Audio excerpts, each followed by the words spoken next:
Chronic obstructive pulmonary disease, often called COPD, is a condition in which the airways in the lungs become inflamed and narrowed, and the air sacs become damaged. Smoking cigarettes is the most common cause of COPD. As the lungs become more damaged over time, it becomes increasingly difficult to breathe. Normally, air that we breathe passes from our nose and mouth through the airways to the tiny air sacs of the lung called alveoli. In the air sacs, oxygen passes through the walls of the air sacs into the bloodstream. Carbon dioxide passes in the reverse direction, out of the bloodstream and back into the alveoli, and is then eliminated breathing out. COPD is primarily caused by irritation and inflammation to the lung tissue by the following risk factors: smoking, be it active or passive, air pollution, workplace dust or organic materials, and a genetic condition called alpha-1 antitrypsin deficiency.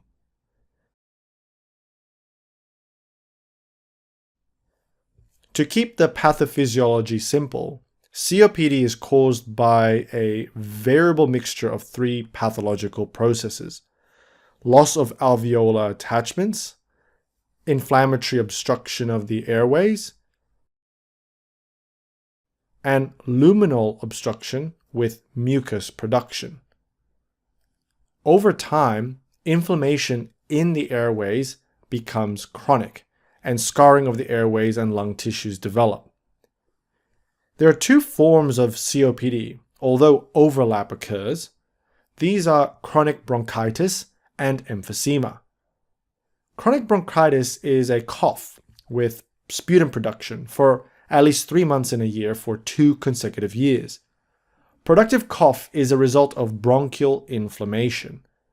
This condition is frequently seen in people who smoke cigarettes. Chronic bronchitis can scar the airways and reduce airflow. Chronic bronchitis are classically known as the blue bloaters. They are overweight with a productive cough.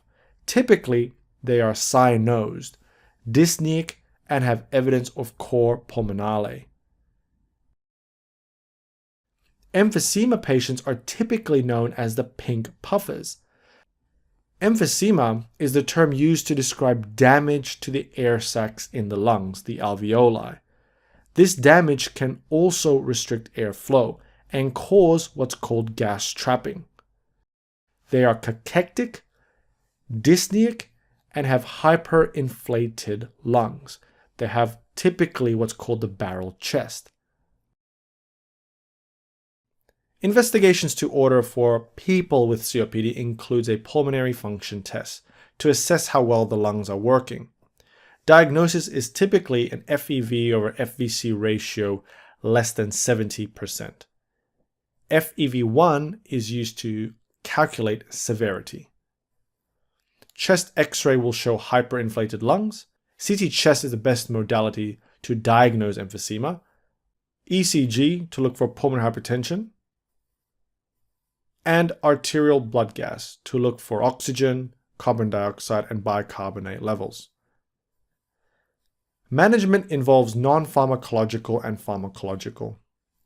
Non-pharmacological include being up to date with vaccination, smoking cessation, avoiding triggers, having an action plan in place, especially for acute exacerbations of COPD.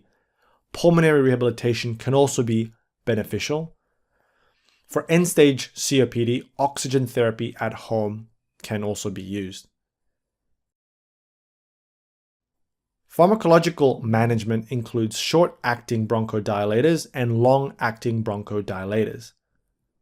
You have two main classes of bronchodilators: beta-2 adrenergic agonists and muscarinic antagonists.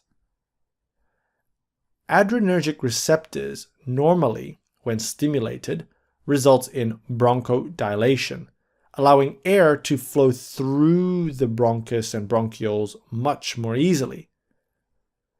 And so beta-2 agonists will promote this action. Breathing becomes easier.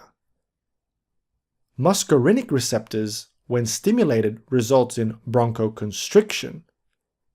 And so muscarinic antagonists prevent this from happening, and so breathing gets easier.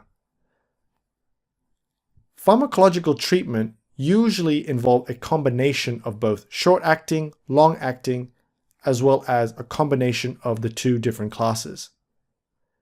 There's also the addition of inhaled corticosteroids, and for very severe cases, theophylline. Surgery also has a role. There's something called a bullectomy, which is removing a bulla, which is an air-filled sac in the lung. Lung volume reduction surgery, and rarely a single lung transplant. Management of acute exacerbations of COPD. Investigations are important. Blood tests and chest x-ray, aiming for an appropriate oxygen saturation, burst of short-acting bronchodilators, steroids, be it intravenous or oral, use of antibiotics if bacterial infection is suspected as a cause of the exacerbation, and finally non-invasive ventilation.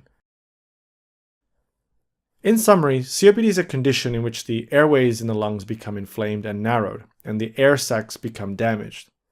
Two main forms exist, emphysema and chronic bronchitis, but there is overlap.